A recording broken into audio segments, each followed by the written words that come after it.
So how much does an asset search cost actually? One of the things that we've talked about many times is what goes into an asset search, but many clients want to know, well, how much is it going to cost me to have an asset search done? And if you watch our other videos, you've seen where there's differences in asset searches and also different types of assets. For example, there's bank account assets, there's real estate assets, there's corporate assets, vehicles, accounts receivable, all different asset classes that either can be searched, or some people want to leave them out of a search if you don't want to pay the money to have that search. For example, some people don't want to know about real estate, or they don't want to know about vehicles. But in any case, the price of an asset search really depends upon how deep you want to search. Let's take an example of if somebody wanted to do an asset search on a corporation. In this case, I've always been partial to cartoons. So, Roadrunner, one of the most famous corporate names is Acme. Everything in the Roadrunner was Acme. So if you go in, let's say in Florida, and you want to do a search for Acme, you do a search. Here's a list of a lot of companies with the name Acme in it. And we picked out one of them that was an inactive corporation, just to, be fair to the corporation. And here is Acme 33. So one of the things you could do is, if you wanted to do a search, you can go to one of the online supposed search sources for research on a company, and you can type in Acme 33. It'll give you this open corporates page that says the company number, it's inactive, when it started, and the name of the director. Okay, here's a basic search. This search is free. It only took 10 seconds. It's like doing a Google search. Is this an asset search? Well, for some people, this might be all you need. It has an address. Maybe that's all you need for an asset search. But a true investigation is going to go deeper than that. So let's take a look and see what even just a 5-minute search will find for an asset search for Acme 33. Well, let's start with the corporate records with the Florida Secretary of State. They call it Sunbiz. Well, here is their record. Same thing, Acme 33. It's inactive, started in 2000. It ended in 2019, a couple years ago. Okay, now you have an address, principal address, mailing address. They might be different for some companies. Okay, you have a registered agent. Now we have a name, Sergio Cerna. And just be aware, too, I just picked a random company out of the blue. This company didn't do anything wrong. The person didn't do anything wrong. Looks like this person had a really nice company history. Their company was active for almost 10 years, so they probably had some nice little business going. It'll give you the name of an officer and some annual reports. Now, what about down here? Here you have a list of every year this company was in business, from 2000 to 2018, almost 20 years. And for each year, there's an image of the report they put in. So if somebody wanted to take the time to look at them, let's see what's there. Well, here's the first one. Here's where the company was first formed in 2000. It says it was filed, I'm going to look on an angle here, August of 2000, 9 a.m. Would that information be valuable? Who knows? Maybe there's a question of what date and time this company was formed. They paid a fee of $78. Their articles of incorporation had the name of their company. Their principal address at the time was this address in Miami. That wasn't the address that was last on their record, right? Their last address was 52nd Street. So this is new info. Okay, what's the purpose of the corporation? Organized for national, international, commercial trading and investments. Now we know something about this company. Number of shares of stock, 100,000 shares, $1 each. Well, that tells you the vesting of the company. The initial registered agent, Ileana Arias Tovar. Looks like they're an attorney. Arias Tovar and Associates, PA, has their address in Cooper City. Well, maybe if you're doing an asset search, you'll look to see what other cases this law firm was involved in, because apparently they represented this company. So maybe a history of the cases that Arias Tovar was involved in might help underscore some of the activities of this company.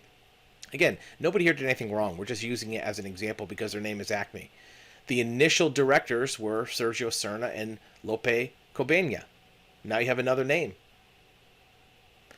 Name of initial officers. You have a signature.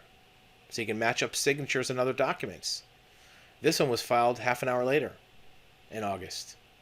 It was written on August 7th, not filed till August 8th. That information may come in handy. So here's the first document where you have some information. In fact, there's even more to it than that if you look closely.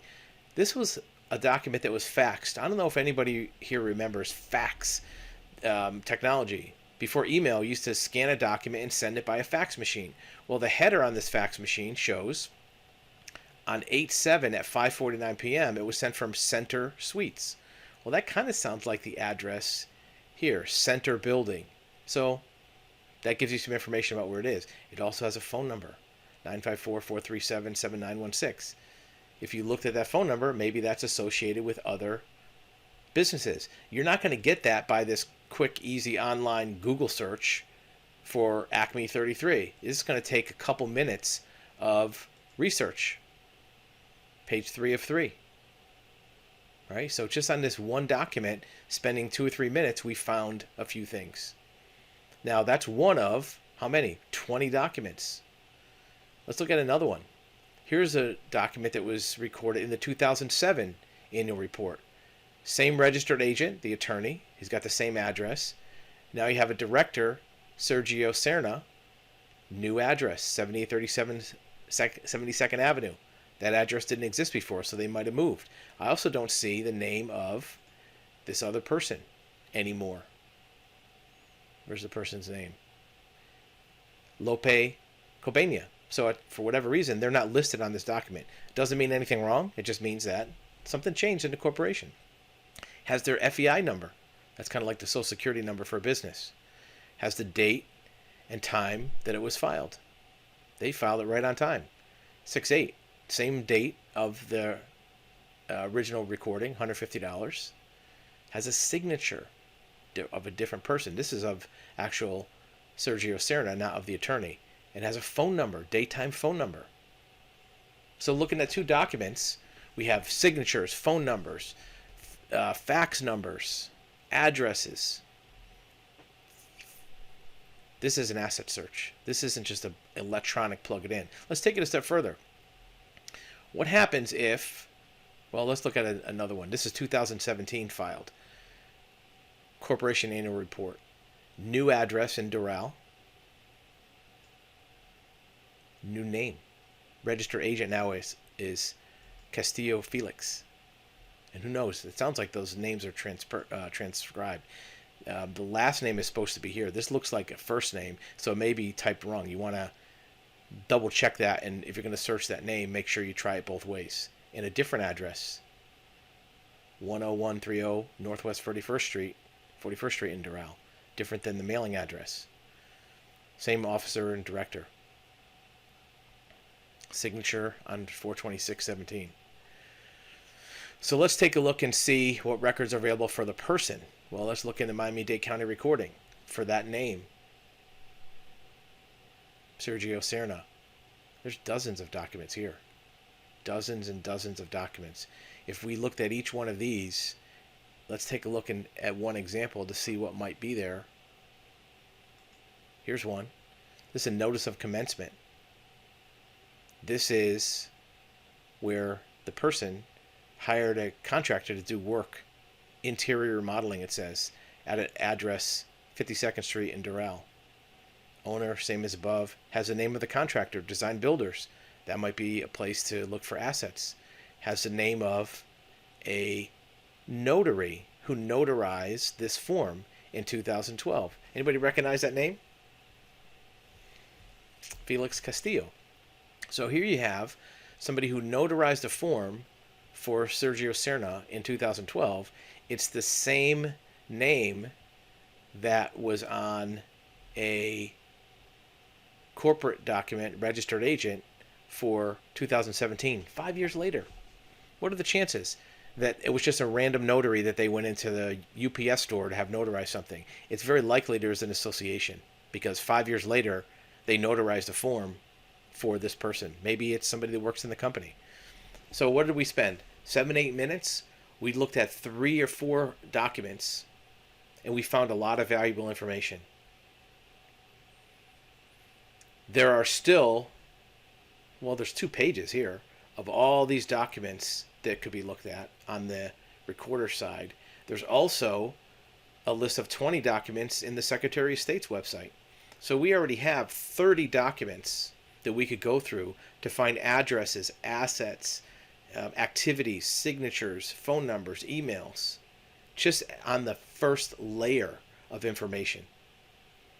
So a good investigator could go through each one of these documents, find information, take the phone number, reverse search a phone number, take an email address, reverse search that, find addresses, look for deeds and mortgages on addresses. A good investigator could spend several hours going through all this information and find valuable assets, maybe bank accounts, maybe financial institution relationships, maybe vehicle information, maybe copies of checks that paid for taxes. So an asset search is only as good as the skill of the person doing it, but also the amount of time spent and the detail of it. If you want to do an asset search by just punching in Acme 33 into the internet and have this open corporates page pop up, great. But that's what you're going to get. You're going to get this one page. You're not going to get all of this actual information. And even if you do, are you going to know to look at this fax header up at the top here and get this phone number and find out who that phone number is? And maybe if there's other assets you want to search, you can get sources by looking at these other details. So how much should an asset search cost? Well, it depends on how much you as a client want to put into it. Do you want to have an investigator just punch in things on their computer and have it pop up on the screen like this? You might as well do that yourself. Do you want to have a skilled investigator do forensics on documents? And you remember, this isn't even looking at bank account searches, vehicle searches, even real estate. This is looking at corporate and recorded documents. That's it. Just in those two classes, we spent 8 or 9 minutes and found a vast array of information. And each of those pieces of information could go to find even more. For example, if we look up this address, 52nd Street, we could find out when it was purchased, for how much, who the title company was, how much was put as a down payment, that shows assets, who the insurance company is, was there any second mortgages, first mortgages, line of credit, just from this one address in 2017. And if during that 20 years, the corporate officers bought and sold property, moved to a different house, there's going to be all kinds of information from these addresses available that will help trace the pathway of assets and also related parties. Again, remember, none of these people did anything wrong. We just pulled an example, and unfortunately, Acme is a common company name that we use as an example. This is likely a very high upstanding member of the community. They had a valuable business. Looks like they own property. These are likely good people. It's just used as an example. But an asset search is going to find what is discovered through the efforts expended on it. It's not an automated electronic search where you push a button and it pops up on the screen. It's an actual licensed expert going through documents, finding the information, if that's what you want. If as a client you want more basic search, there's certainly methods to do that. In fact, you can even do an asset search yourself. On our website, activeintel.com, there is an option where you can do your own asset search, and we give you some tools to do that. So how much does an asset search cost? Well, normally it's how many hours you want to have an investigator put into it. Good investigator is probably going to be between 120 and 140 per hour. And if you want 5 or 6 hours, 7 hours into it, you can do the math. There may be some cost involved in addition to the hours. For example, bank account searches sometimes have a few $100s associated with them, depending on how many sources. So if you add it all up, a good asset search for court use, legal purposes, a lot of times gets close to $2,000. A lot of times a client doesn't want to spend that much money because you're not sure if assets will be found. If you're unsure if assets exist for the client, for the subject, or if the use of the search is only valuable if there's assets available, we don't recommend paying for an asset search. If the decision is based on the probability that assets can be found, we recommend doing your own asset search. Just that way you're only out your time. If you don't find any assets, then really you have nothing lost other than maybe a few hours of time. Most of the searches we do are for attorneys and law firms that are looking at for a court case. But if you're an individual and need an asset search, and the value of that search is only going to be realized if assets are discovered, then we recommend doing your own search so you're not out any money. That way it costs zero. And more information about how to do a search you can find on our website and also through our video channel. Hopefully this is helpful. It tells you how a search is done and how the pricing of a search is calculated. It basically boils down to how many hours do you want an investigator to spend searching for assets for your subject. If you only want them to spend an hour, that's what they'll spend. If you want them to spend 10 hours, they probably will find 10 times more stuff than 1 hour. So it's up to you. The good news is, as a client, you can choose to have an asset search be done as in-depth or as basic as you want and have it be priced accordingly. If you want a very low price asset search, you can certainly do that. There's no limit on how little or how much you can spend on doing an asset search. The sources are all available to really anybody. There's some sources that an investigator can get to that you may not as a civilian, but in most cases you can duplicate the records from those those private sources through other means. If you have any questions, you can reach out to our website, activeintel.com, or you can even schedule private consultation at teleclient.com.